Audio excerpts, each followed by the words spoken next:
everybody, Gina DeLuca here. Long time no see. I know I moved back in November and it was a very stressful move. I moved to a smaller place, so trying to figure out the studio situation has been a challenge. I still am not sure how I'm going to keep the cats off of this table, because I am surrounded by shelves. I'm in my basement now, and it's going to take me a bit to figure out the lighting and camera angles and all of that good stuff. So I'm going to get my feet wet.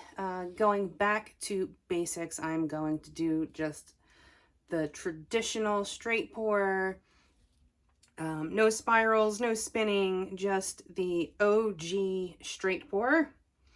And the colors that I am working with, they've been sitting for a while because I haven't painted in several months. Hopefully they are still reactive. The colors I have Amsterdam Titanium White with the tiniest bit of Phthalo Blue from Basics added to it. Really, I mean, it was like the size of a pea, and it is enough to tint it that much. That Phthalo Blue is, the pigment is very strong. You only need the tiniest bit if you're trying to tint something. This color here is a mix of DecoArt Americana Decor Metallics in emerald green and in sapphire. And that makes a lovely teal color. And I have amethyst as well.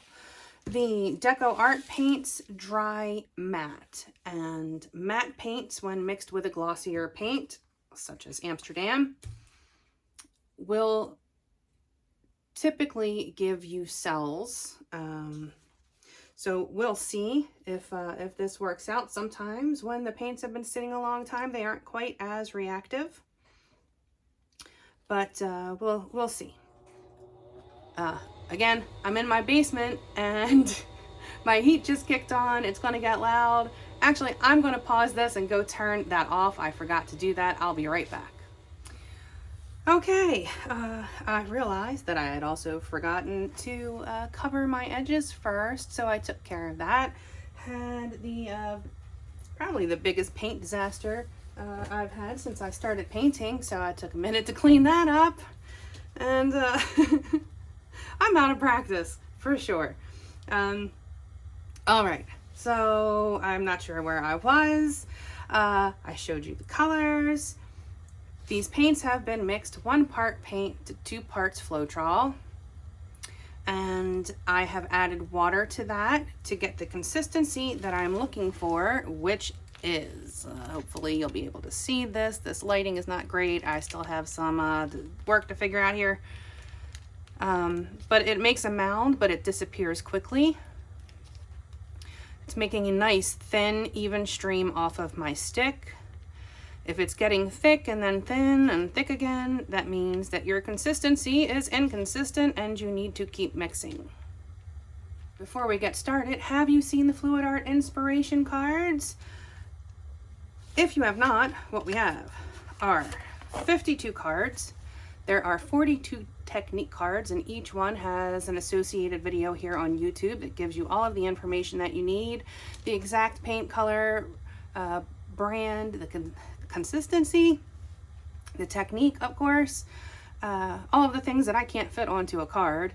This is a picture of the painting in that video. This box contains a tip for that particular technique. Here at the bottom, you have the color palette used in that particular painting. And these 2 boxes can be used together as the basis of a 2-color palette. You can build off of those colors as well. And there are 8 bonus color palette cards. Each one has 5 color palettes.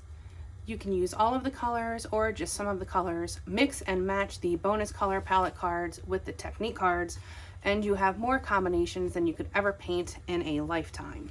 You can also use these for other types of art if you need color palette ideas. These are available at my website, ginadeluca.net, and also at amazon.com. Okay, the first thing I'm going to do is put some of my background color into my cup. The background color and my base coat color are the same color. I do that because I don't want a color popping up that is not in my painting. If I were to use a white base coat right now and there were some cells that popped up from bubbles in my base coat, it comes up through your pour, and then I would wind up with these tiny white bubbles, tiny white cells, and it would not match my painting, and I don't want that. So I use the same color as what is going to be my background color. The background color is the one that is not going to sell. It is the glossy paint that the matte paints will react with. This is actually looking a little bit thick to me. It's going to take me a minute to get my sea legs back.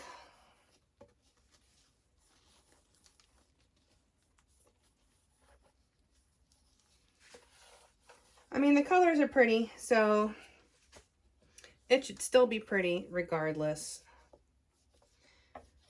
I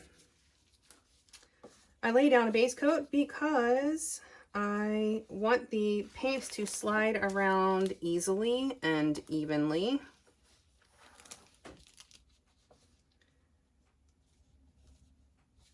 If you put your poured puddle on a dry canvas, something has to stick to the canvas first, and that is typically going to be the edge of your puddle, and some of the coolest stuff happens on the edge of the puddle. I like to leave myself as many composition options as possible. Another good reason to use the same color base coat as your background, because that gives you the option of having negative space should you so desire.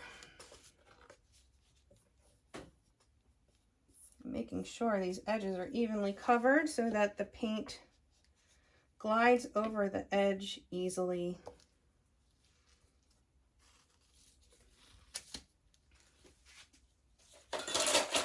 Going to give this a quick pop of bubbles.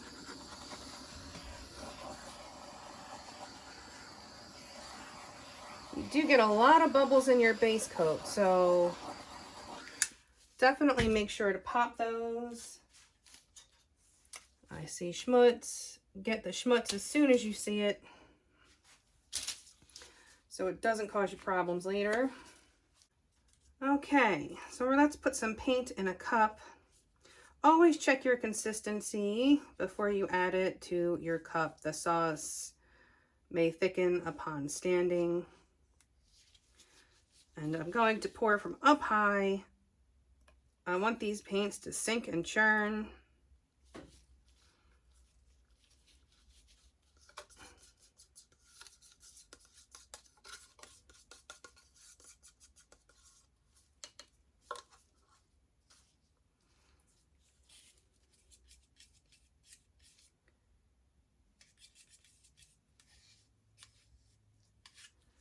All right, again from up high.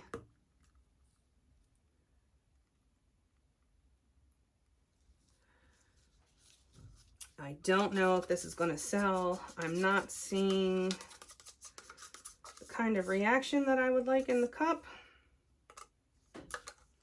Usually I would see some cell action happening. And I have reserved some paint in my cup to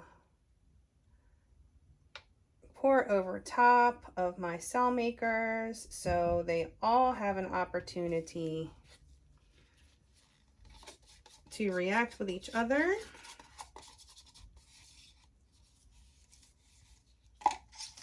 Okay, well, I've got some stuff popping up there, so this might work out after all. Again, I'm just going to do a traditional straight pour.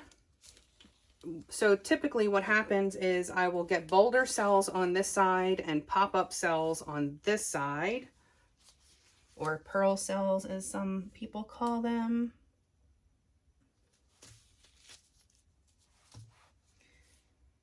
A lot of cat hair in this basement. Oh boy. Okay. So just going to do a puddle right in the center.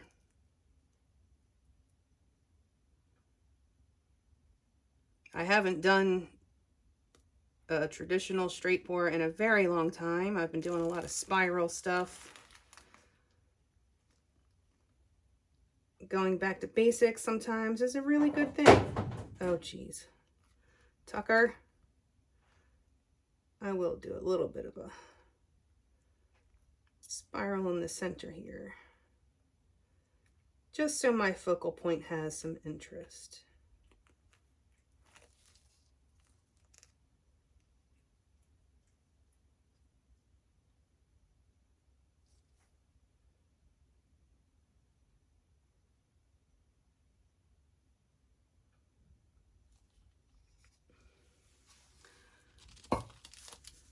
Okay.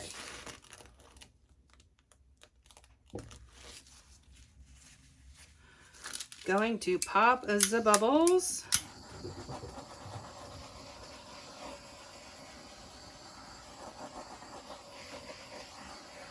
And we are going to wait. We are going to be patient. We're going to let this paint puddle percolate. And what happens is the bubbles that are lying underneath, the air bubbles, will come up and bring some paint with it. And so if I have bubbles that pop up in this area, it's going to be one of the cell makers, and that will give you cells. And the longer I let this sit, the more cells will develop. And then when I stretch them, they will get bigger. So this is why patience is your friend in a straight pour. You can see I'm kind of getting the boulder cell action there.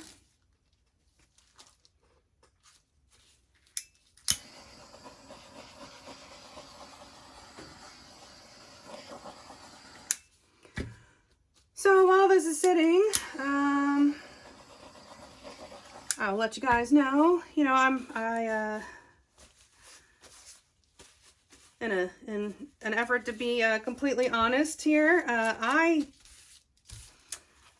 wasn't happy about having to move. I loved where I was. My landlord priced me out, and I was kind of bummed. I was going through it, and I lost my painting mojo. I could not make myself do it.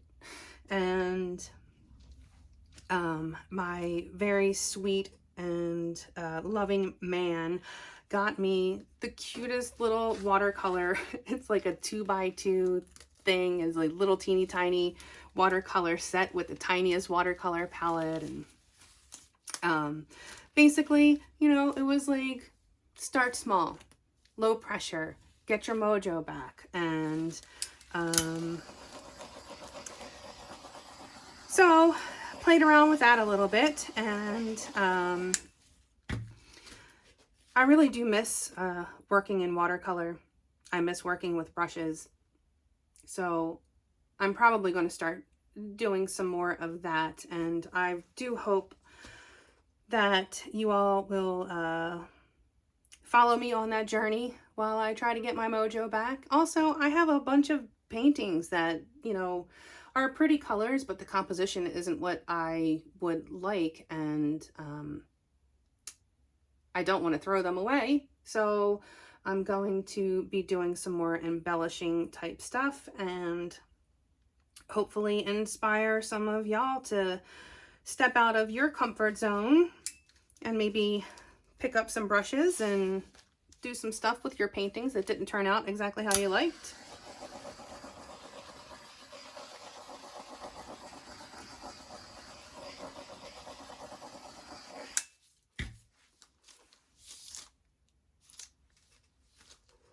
Okay.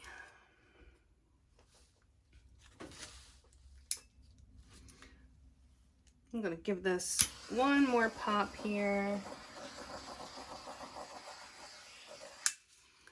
So a lot of times the cells that wind up over here happen after I stretch. And it's like the more I stretch, the more those cells seem to pop up. That's why I call them pop-up cells. So let's get tilting, shall we? Or as the Massey boys like to say, it's tilting time. All right. Typically I go this corner first, so let's do that. Again, patience is your friend. Tilt slowly. If you see the paint rolling over itself, you're tilting too fast. Even if you have a base coat, if you tilt too quickly, that will happen. So why tilt instead of spin? Spinning gives a more uniform stretch. Sometimes I might want something a little more organic, and that is when I would opt to tilt.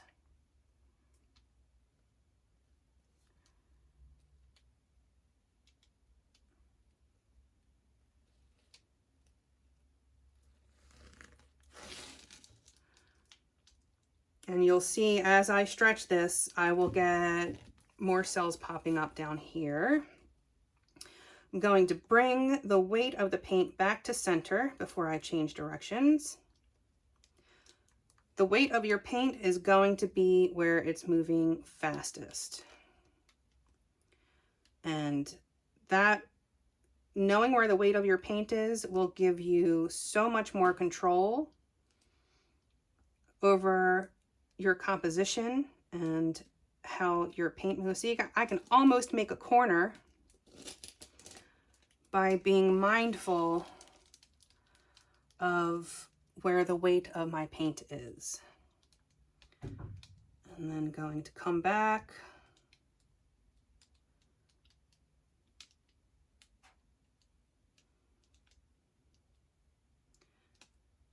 And catch this other side.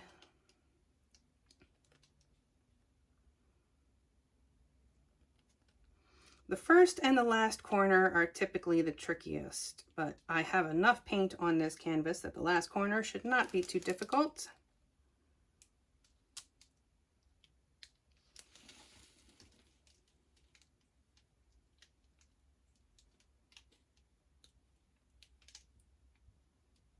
Again, bringing the weight of the paint back to center. And I'm going to come back in this direction, not to tilt any more paint off, but to give more stretch down here. And that will give me some more cells.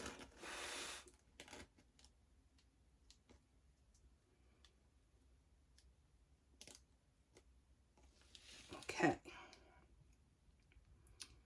And now to decide on my composition. Where do I want my focal point to be?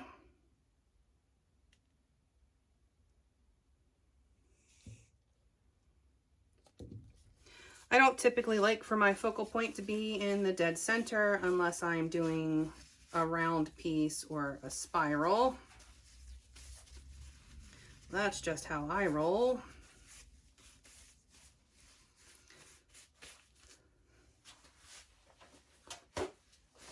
I typically use the rule of thirds.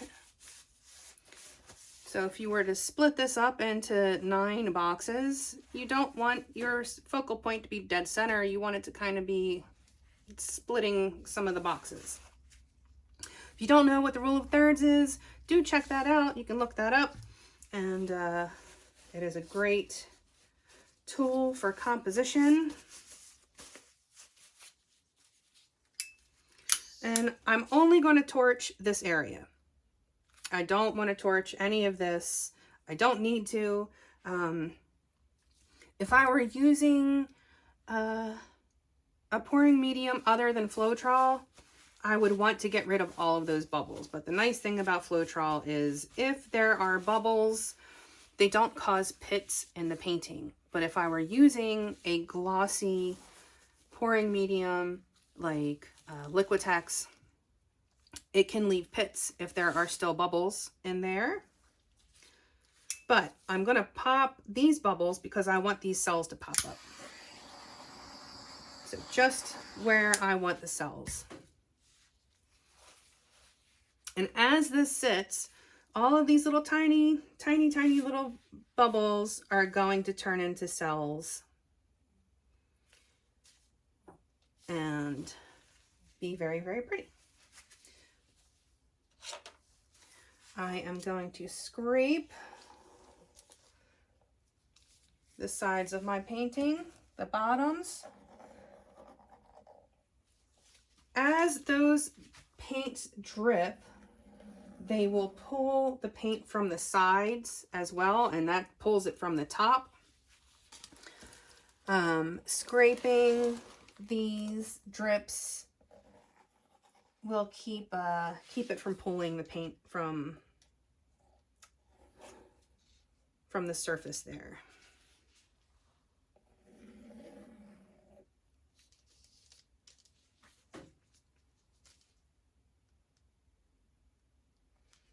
Okay.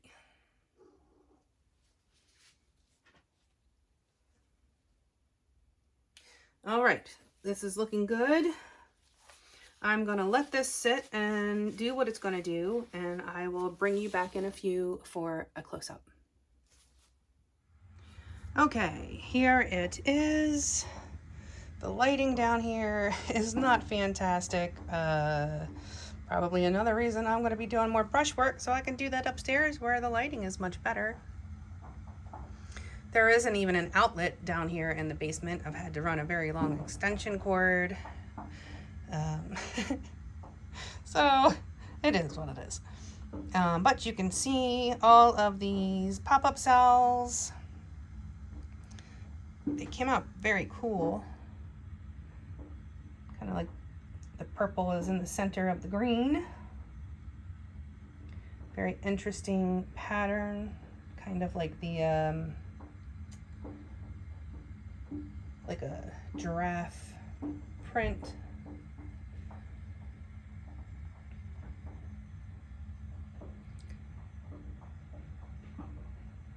But there it is. That noise that you're hearing is the water heater. Another good reason to not be painting in the basement. Not the ideal setup. I hope you guys forgive me for this not fantastic arrangement I have going on here. But it was a whole lot cheaper. All right, so there it is. Happy with how this piece turned out, especially for not having painted for many, many months. If you lose your mojo, go back to basics. Go back to the thing that you know you're good at. Because there is nothing worse than having a fail your first time back. It can be kind of disheartening. But there it is. I hope you learned something. I hope you enjoyed. I hope you come along with me on my future artistic endeavors. I'll be doing some block print and some watercolors and some acrylic brushwork as well. And yeah. Please do check out the description box below for links to my PayPal tip jar if you feel so inclined. It is greatly appreciated. My website, DeLuca.net. I have put up some new paintings on there. I will be putting up more in the days and weeks to come.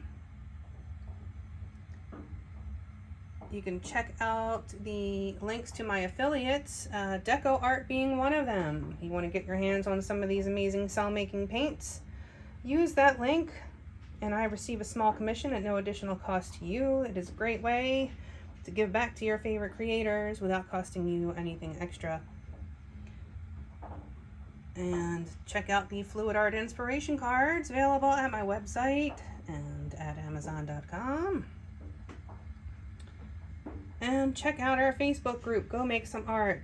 Join us there, post your masterpieces, ask your questions, get some inspiration.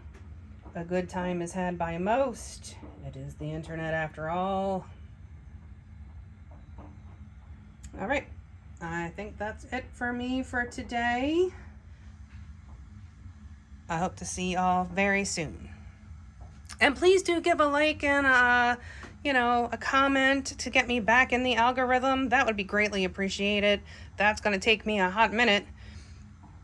I am way far out of that algorithm.